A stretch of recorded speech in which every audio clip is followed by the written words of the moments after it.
Okay, I'm going to teach you how to release in the hip as well. So if you have a hard ball, the lacrosse ball works the best, but even a tennis ball or a rubber ball can work as well. You can get these at Canadian Tire. Is the easiest place to find them. So what you want to do is you can do it against a wall, or you can do it on the floor. So what you want to do is find your hip bone, and then you're going to put that ball on that hip bone and slide it down. So it's just kind of on the inside of your hip bone towards your pubic bone. And then you want to put pressure against a wall. Move my base out of the way, like so. And if it feels till you find a little bit of a tender spot, and then when you find that, you just want to hold it. You don't have to push too hard.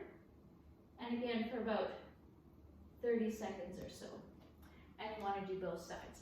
So sometimes a wall is the easiest, or you can do it lying down on the floor. So you're not on carpet, it would need to be a hard floor in order to get that proper pressure, okay? That's often a really tender muscle or a tight muscle that pulls all the way down on the inside or the outside sometimes. Another place to try would be, again, find your hip bone and go just a little bit below it and then a little bit back. Okay, here's my hip bone right here. I went down and a little bit back. And same thing, I'm going to go to a wall and I push the ball against the wall, and I'm going to push my hip against the wall that way. So I'm standing on this leg to just be able to put pressure on that hip. I'm releasing.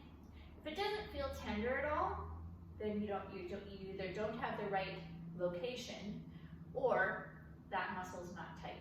So you can roll it around a little bit to find a tender area. I'm just rolling forward a little bit slowly. But once you kind of find that tender spot, just hold it there rather than rolling and rolling and rolling around.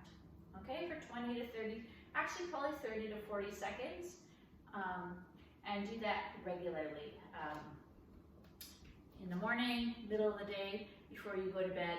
It can sometimes stop those muscles from aching at night. My hips tend to be quite achy, and if I release in here, and sometimes a little bit along towards the back as well, they are much less likely to ache at night when I'm sleeping.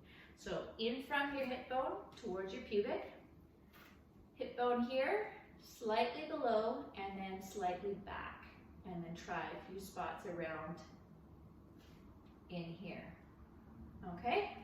And that can release some tight muscles and help your hips feel better, and hopefully they'll in turn those knees as well.